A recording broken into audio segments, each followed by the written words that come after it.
तो व्यूवर्स, इस वीडियो में मैं आपसे डिस्कस करूंगा सीसीएस यूनिवर्सिटी मेरठ का एमए सेकेंड ईयर प्राइवेट का question paper history of modern India और कोड है G444। तो ऐसे स्टूडेंट्स जिन्होंने हिस्ट्री ली है माँ शाकुंभरी यूनिवर्सिटी सहारनपुर में एमए सेकेंड ईयर में और सीसीएस यूनिवर्सिटी मेरठ में अब 2024 मार्च या अप्रैल में एग्ज़ाम देंगे, या ऑल ओवर इंडिया की किसी भी यूनिवर्सिटीज़ में अगर कहीं भी एमसीक्यूज़ पेपर होते हैं, या आप टीजीटी पीजीटी की तैयारी कर रहे हैं हिस्ट्री के लिए, तो वीडियो आपके लिए हेल्पफुल रहेगी। आप नमस्कार स्टूडेंट्स, मैं डॉक्टर पवन ओबराय आप सभी का स्वागत करता हूं अपने YouTube channel study with doctor Pawan Oberoi पर। और आपको बताना चाहूँगा कि हिस्ट्री के क्वेश्चन पेपर एमए के 2022-23 के और 2021 के, है ना, तीनों साल के क्वेश्चन पेपर जो सॉल्व हैं, आप इस history MA second year solved paper के नाम से आप प्लेलिस्ट देखिएगा। आपको जो है चैनल सब्सक्राइब करने के बाद प्लेलिस्ट देखनी है, history MA second year solved paper, आपको लगभग सारे क्वेश्चन पेपर मिलेंगे। 2023 के लगभग 6 क्वेश्चन पेपर, ये 6 मैं अपलोड कर रहा हूँ, एक मेरे पास और आया है। इस बार 10 थे, 10 में से मुझे 7 ही अवेलेबल हो पाए हैं स्टूडेंट्स के माध्यम से, तो आप देख लीजिएगा उसमें। और स्टूडेंट्स 210 रुपये में केवल आप जो हैं 2021, 2022 और 2023 के तीनों साल के अपने 7 सब्जेक्ट के जो हैं क्वेश्चन पेपर्स की पीडीएफ ले सकते हैं गूगल पे या फ़ोन पे पेटीएम करके, है ना। 6396242878 व्हाट्सएप नंबर है, डिस्क्रिप्शन बॉक्स में भी अवेलेबल है। बच्चे एग्जाम्स के दिनों में बहुत सारे बच्चे पीडीएफ लेते हैं, तो सिर्फ मैसेज कीजिएगा और समय जैसे ही मिलेगा आपको पीडीएफ भेजी जाएगी। ठीक है व्यूवर्स, ऐसा नहीं है कि आपने अभी मैसेज भेज दिया और आधे घंटे के बाद आपको पीडीएफ मिल जाएगी। बहुत सारे बच्चे क्यूज में होते हैं, तो इसलिए आप थोड़ा सा वेट भी करिएगा। तो चलिए, पी सीरीज़ मेरे को अवेलेबल हुई है, मैं रिवीजन पर्पस से जो है आपके लिए इस वीडियो को बना रहा हूँ, और हिंदी इंग्लिश दोनों मीडियम में क्वेश्चन है। देखिए, ओरिजिनल बुकलेट है ना। मैं आपसे क्वेश्चन और आंसर डिस्कस करूंगा ताकि 25 मिनट में लगभग वीडियो में आपका रिवीजन हो जाए। इंग्लिश मीडियम के स्टूडेंट्स ध्यान से देखिएगा, मैं डिक्टेट करूंगा हिंदी में और इंग्लिश में आपको आंसर भी सामने मिलेगा। नंबर फर्स्ट है, वर्नाक्यूलर प्रेस एक्ट 1878 किसके द्वारा रद्द किया गया? वो किया गया लॉर्ड रिपन के द्वारा। भारतीय राष्ट्रीय कांग्रेस के प्रथम अधिवेशन के अध्यक्ष कौन थे? तो थे W.C. बैनर्जी। भारतीय राष्ट्रीय कांग्रेस के गठन के समय भारत का गवर्नर जनरल कौन था? तो वो था लॉर्ड डर्फिन। भारतीय राष्ट्रीय कांग्रेस के प्रथम अधिवेशन में कुल कितने सदस्यों ने सहभागिता की? 72, 72। गोपाल कृष्ण गोखले के राजनीतिक गुरु कौन थे? तो वो थे M.G. रानाडे। सूरत फूट किस वर्ष हुई? 1907 ईस्वी में। प्रार्थना और याचना गतिविधियां थीं, तो वो थी उदारवादियों की। सन 1886 ईस्वी में भारतीय राष्ट्रीय कांग्रेस का द्वितीय अधिवेशन किस स्थान पर हुआ? कलकत्ता में। स्टूडेंट्स, भारतीय राष्ट्रीय कांग्रेस काफ़ी इंपॉर्टेंट टॉपिक है, आप इसको बहुत अच्छे से प्रिपेयर करके जाइएगा, है ना। काफ़ी क्वेश्चंस इसमें से पूछे जाते हैं। कांग्रेस में किस कालक्रम को उदारवादियों का काल माना जाता है? यानी टाइम पूछ रहा है, तो सन 1885 से सन 1905 तक का टाइम। कांग्रेस का प्रथम मुस्लिम अध्यक्ष कौन था? तो वो था बदरुद्दीन तैयबजी। महाराष्ट्र में गणेश एवं शिवाजी उत्सव का प्रारंभ किसने किया? तो वो किया लोकमान्य बाल गंगाधर तिलक जी ने। एनी बेसेंट का संबंध था, तो एनी बेसेंट का संबंध था थियोसोफिकल सोसाइटी से। निम्नलिखित में से किस गुप्त क्रांतिकारी संस्था की स्थापना वीडी सावरकर द्वारा सन 1900 ईस्वी में नासिक में की गई थी? तो वो थी मित्र मेला।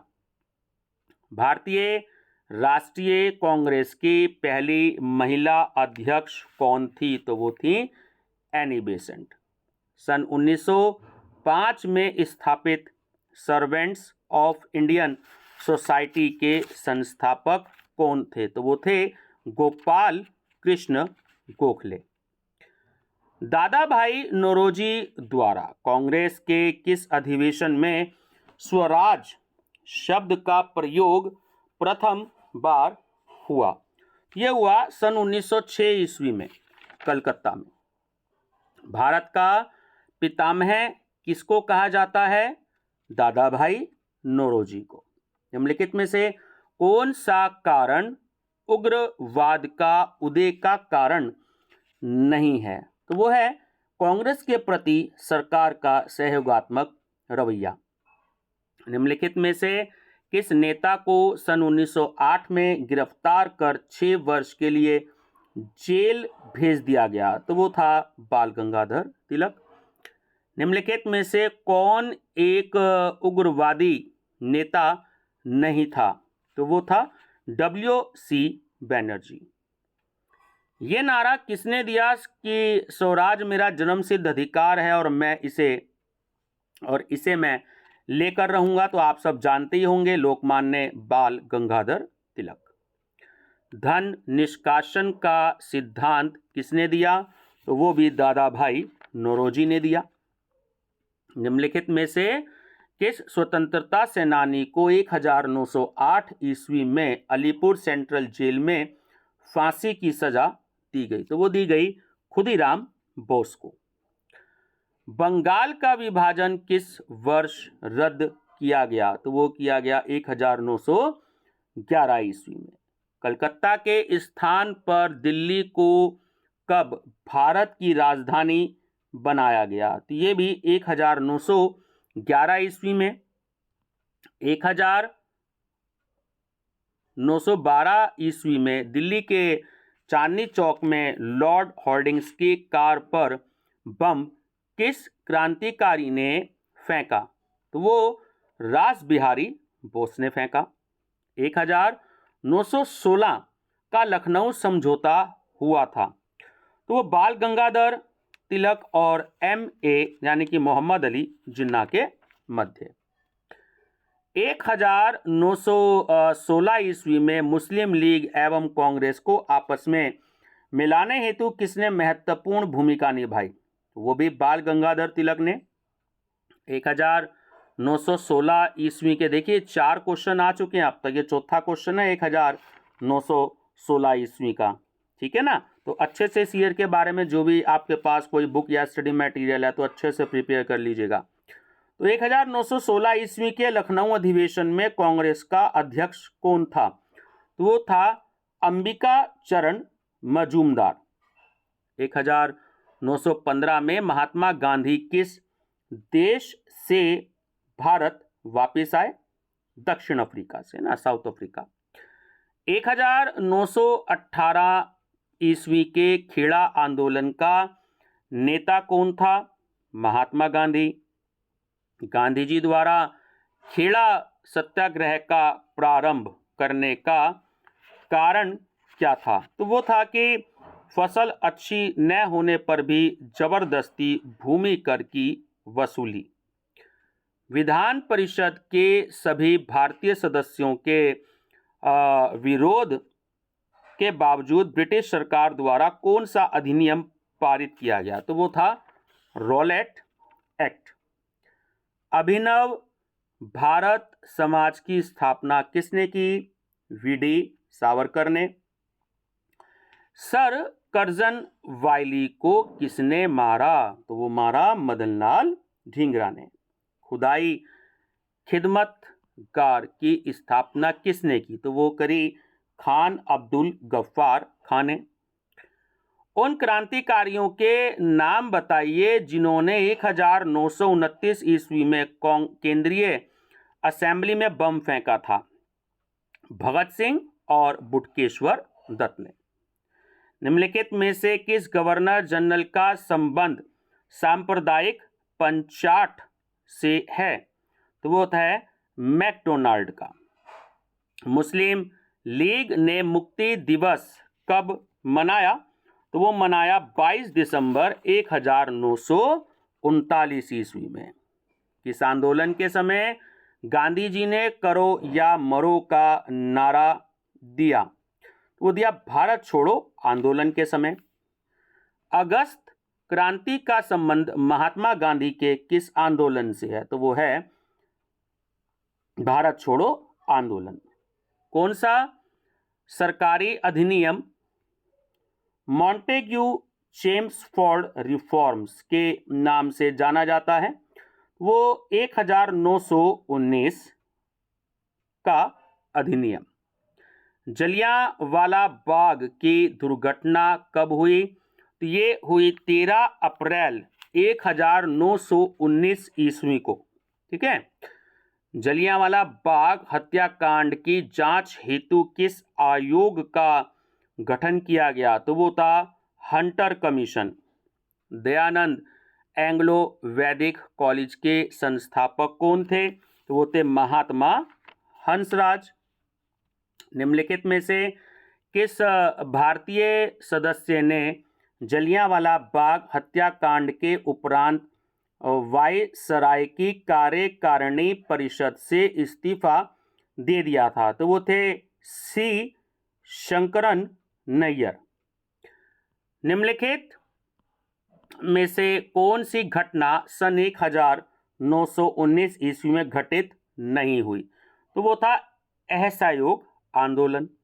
भारत छोड़ो आंदोलन के समय भारतीय राष्ट्रीय कांग्रेस का अध्यक्ष कौन था? तो वो था अब्दुल कलाम आजाद। अली बंधुओं के नाम से कौन प्रसिद्ध थे? तो वो थे मौलाना मोहम्मद अली और शौकत अली। अखिल भारतीय खिलाफत कमेटी की स्थापना कब की गई? 1919 ईस्वी को। निम्नलिखित में से किसे पंजाब केसरी के नाम से जाना जाता है? तो इनका पूरा नाम था, जो इन्हें उपाधि दी थी, पंजाब केसरी लाला लाजपत राय। अंग्रेजी सरकार ने किस वर्ष साइमन कमीशन की नियुक्ति की थी? वो की थी 1927 ईस्वी में। अब अगला क्वेश्चन की निम्नलिखित घटनाओं को सही क्रम में लगाइए। तो देखिए इसमें ऑप्शन सी करेक्ट है।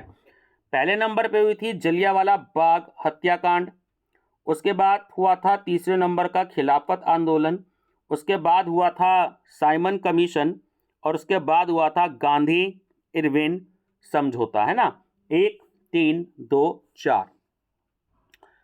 सन 1929 ईस्वी में 14 सूत्रीय कार्यक्रम किसके द्वारा सामने लाया गया? M.A. जिन्ना के द्वारा। निम्नलिखित में से किसका संबंध कम्युनिस्टों से नहीं था? भगत सिंह का। सीधे कार्यवाही योजना की घोषणा किसने की? वो करी M.A. जिन्ना ने। 1929 ईस्वी के भारतीय राष्ट्रीय कांग्रेस के लाहौर अधिवेशन का अध्यक्ष कौन था? तो वो थे जवाहरलाल नेहरू। साइमन कमीशन को भारत क्यों भेजा गया? भारत में संवैधानिक व्यवस्था के कामकाज को देखने हेतु। 59 हिंदुस्तान समाजवादी प्रजातांत्रिक संघ की स्थापना कब हुई? तो ये हुई 1928 ईस्वी में। कैबिनेट मिशन भारत कब आया? तो आया 1946 ईस्वी में। निम्नलिखित में से बंगाल की प्रथम क्रांतिकारी गुप्त संस्था कौन सी थी? तो वो थी अनुशीलन समिति। निम्नलिखित में से किसने लंदन में इंडियन होम रूल सोसाइटी की स्थापना की? तो वो की थी श्याम जी कृष्ण वर्मा ने। इंडियन इंडिपेंडेंस लीग की स्थापना की किसने? वो की रास बिहारी बोस ने। गदर पार्टी के संस्थापक कौन थे? वो थे लाला हरदयाल जी। 1909 के भारत सरकार अधिनियम की मुख्य विशेषता क्या थी? तो था ऑप्शन बी सही था कि सांप्रदायिक निर्वाचन व्यवस्था का प्रारंभ। प्रांतीय स्वायत्तता किस अधिनियम की विशेषता थी? तो वो थी भारत सरकार अधिनियम, है ना, 1935। 1946 में स्थापित अंतरिम सरकार में रक्षा मंत्रालय का चार्ज किसे दिया गया था? बलदेव सिंह को। किस अधिनियम के द्वारा केंद्र में द्वैध शासन व्यवस्था की स्थापना की गई थी? तो वो था ऑप्शन डी कि 1935 का भारत सरकार अधिनियम। निम्नलिखित घटनाओं को सही क्रम में लगाना है। तो देखिए मैं बता देता हूं, ऑप्शन बी करेक्ट है। सबसे पहले था 2 नंबर का कि भारतीय राष्ट्रीय कांग्रेस की स्थापना, उसके बाद 4 नंबर बंगाल का विभाजन, उसके बाद 1 नंबर मुस्लिम लीग की स्थापना, और उसके बाद 3 नंबर सूरत फूट। ठीक है, इसके लिए स्टूडेंट आपको ईयर याद रखना पड़ेगा। जब ईयर याद होगा तभी आप जो है बता सकते हैं कि किस किस ईयर में कौन कौन सी घटना हुई, उसके हिसाब से सीरियल में लगाना उसको।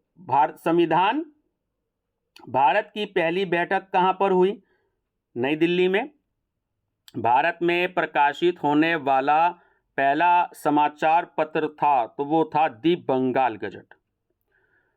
सूरत घटना कांग्रेस के इतिहास की सबसे दुखद घटना थी, किसने कहा? तो ये कहा दादा भाई नौरोजी ने। भारतीय स्वतंत्रता का युद्ध पुस्तक के लेखक कौन है? वी.डी. सावरकर। अखिल भारतीय मजदूर संघ का प्रथम अध्यक्ष कौन था? तो वो था लाला लाजपत राय। उस क्रांतिकारी का नाम बताइए जिसने इंकलाब जिंदाबाद का नारा दिया? तो वो था भगत सिंह। निम्नलिखित में से किसने poverty and un British rule in India किताब लिखी? तो उन्होंने लिखी दादा भाई नौरोजी ने। सत्य के साथ मेरे प्रयोग किताब किसके द्वारा लिखी गई? महात्मा गांधी के द्वारा। किस क्रांतिकारी नेता ने 1943 में सिंगापुर में इंडियन नेशनल आर्मी की स्थापना की? देखिए इसमें 4 क्वेश्चन हो गए। पहला क्वेश्चन तो यही हो गया, मतलब आंसर की सुभाष चंद्र बोस ने। तो सुभाष चंद्र बोस ने सन पूछ ले तो 1943 में, देश पूछ ले तो सिंगापुर, और आर्मी का नाम पूछ ले तो इंडियन नेशनल आर्मी। तो सुभाष चंद्र बोस ने सन 1943 में सिंगापुर में इंडियन नेशनल आर्मी की स्थापना की। ठीक है। पिता के पत्र पुत्री के नाम किताब के लेखक कौन थे? तो वो थे पंडित जवाहरलाल नेहरू। प्रसिद्ध पुस्तक सत्यार्थ प्रकाश किसने लिखी? तो वो लिखी स्वामी दयानंद सरस्वती जी ने। 1919 ईस्वी की निम्नलिखित घटनाओं को सही क्रम में लगाइए, है ना। तो मैं बताता हूं आपको। ऑप्शन नंबर ए इसमें आपका करेक्ट है। सबसे पहले 2 नंबर यानी कि रॉलेट एक्ट, उसके बाद 4 नंबर जलियांवाला बाग हत्याकांड, उसके बाद 1 नंबर रविंद्रनाथ टैगोर द्वारा नाइट हुड की उपाधि वापस करना, और उसके बाद 3 नंबर हंटर रिपोर्ट। ठीक है, चलिए देखिए, ये था आपका ऑप्शन नंबर 1 करेक्ट है। कांग्रेस के किस अधिवेशन में असहयोग का प्रस्ताव पारित किया गया? कलकत्ता अधिवेशन में। असहयोग आंदोलन में किस नेता ने भाग नहीं लिया? मोहम्मद अली जिन्ना ने। ठीक है, मोहम्मद अली जिन्ना। चोरी चोरा घटना कब घटित हुई? तो ये हुई 4 फरवरी 1922 को। ठीक है, 4 फरवरी 1922 को। स्वराज पार्टी के अध्यक्ष कौन थे? तो वो थे मोतीलाल नेहरू जी। 1925 ईस्वी में कौन सी क्रांतिकारी घटना घटित हुई? तो वो था काकोरी केस। भारतीय राष्ट्रीय कांग्रेस के द्वारा पूर्ण स्वाधीनता का प्रस्ताव किस सन में पारित किया गया? तो वो किया गया 1929 में। 1932 का पूना समझौता किसके मध्य हुआ? तो वो गांधी जी और अंबेडकर के बीच।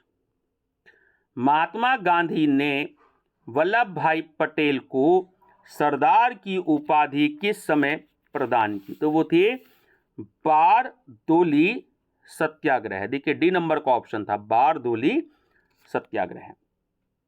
निम्नलिखित में से कौन 1928 के बारदोली सत्याग्रह का नेता था? तो वो थे सरदार वल्लभ भाई पटेल, ठीक है ना, जिन्हें लौह पुरुष भी कहा जाता है। लौह पुरुष सरदार वल्लभ भाई पटेल है ना, पूरा इनको इस तरीके से कहा जाता है। उस भारतीय नेता का नाम बताइए जिसने लंदन में आयोजित सभी तीनों गोलमेज सम्मेलनों में भाग लिया। तो वो थे बाबा साहिब डॉक्टर भीमराव अंबेडकर जी। निम्नलिखित का सही क्रम लगाइए। देखिए इसका ऑप्शन था ए करेक्ट है, यानी कि सबसे पहले सांप्रदायिक पांचाट, उसके बाद 2 नंबर पूना एक्ट, उसके बाद 3 नंबर तृतीय गोलमेज सम्मेलन और उसके बाद 1 नंबर अगस्त प्रस्ताव। ठीक है, ईयर स्टूडेंट फिर से कहूंगा कि इंपॉर्टेंट है। जलियांवाला बाग जो है वो स्थित है, आप सब जानते ही हैं, अमृतसर में स्थित है। निम्नलिखित में से 3 जून 1947 की भारत विभाजन की कौन सी योजना थी? तो वो थी माउंट बेटन योजना।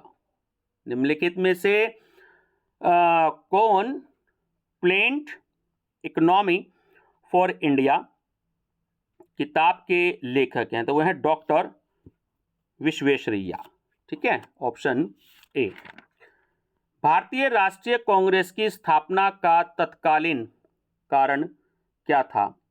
तो वो था इल्बर्ट बिल विवाद। 1893 में शिकागो में हुई विश्व धर्म संसद में निम्नलिखित में से किसने भाग लिया? तो स्वामी विवेकानंद जी ने। निम्नलिखित में से किसने बंगाल में एशियाटिक सोसाइटी की स्थापना की? तो वो किस सर विलियम जोन्स ने। निम्नलिखित में से किस भारतीय नेता को अंग्रेजों द्वारा भारतीय सिविल सर्विसेज से निष्कासित किया गया? तो वो थे सुरेंद्र नाथ बनर्जी। और लास्ट क्वेश्चन कि नेहरू रिपोर्ट समिति का अध्यक्ष समिति का कौन सदस्य नहीं था? तो नेहरू रिपोर्ट समिति का जो सदस्य मोहम्मद अली जिन्ना नहीं थे। ठीक है ना। तो ये स्टूडेंट्स देखिए लगभग 23 मिनट की वीडियो होने जा रही है, तो बहुत जल्दी जल्दी मैंने इसलिए आंसर बताया है ताकि आपने जो भी कोई स्टडी करी है ना, एक तो सबसे पहली बात है कि आप 2021 का पेपर, 2022 का पेपर, अगर 2023 का पेपर अगर आप PDF भी नहीं लेते हैं तो आप मेरी वीडियो से पढ़ सकते हैं। तो 300 क्वेश्चन तो लगभग यही हो गए आपकी, है ना। बाकी सहारनपुर यूनिवर्सिटी के पेपर तो मेरे पास में आ गए हैं जिससे आपको और 100 क्वेश्चन की हेल्प हो जाए, बट उन्होंने अभी तक भी जो है, आज डेट है आपकी 21 नवंबर 2023, अभी तक भी जो है उन्होंने आंसर की जो है वो अपनी साइट पर नहीं दी है, और बिना आंसर की प्रॉब्लम होती है। ये भी मैंने आपकी CCS यूनिवर्सिटी की जो रिवाइज आंसर की आई है उसकी से लेकर के तब मैंने आपको आंसर बताए हैं। ठीक है ना। रिवाइज के बाद भी अगर कुछ गलत रह जाए तो उसमें मैं भी कुछ नहीं कर सकता, आप भी कुछ नहीं कर सकते। तो प्रयास यही रहता है कि सही आंसर की या रिवाइज आंसर की के हिसाब से आप तक आंसर पहुंचाए जाएं। ठीक है स्टूडेंट्स, तो लिंक अपने दोस्तों को भी शेयर कर दीजिएगा और उनको ही बेनिफिट हो जाए। हिंदी के भी पेपर हैं, MA के, और इकोनॉमिक्स के भी हैं, हिस्ट्री के भी हैं, एजुकेशन के भी हैं, पॉलिटिकल साइंस के भी हैं। तो 5-6 सब्जेक्ट्स के पेपर हैं, BA में भी हैं, MCOM में भी हैं। अगर आपको कोई जानकार हो तो आप उससे मेरा चैनल भी सजेस्ट कर सकते हैं। और TGT PGT के लिए आप BA की जो हिस्ट्री के पेपर हैं वो मेरी प्लेलिस्ट बनी हुई है तीनों सब्जेक्ट्स की, तो आप उसको भी स्टडी करिएगा, आपको काफ़ी हेल्प मिलेगी students. Thank you, best of luck.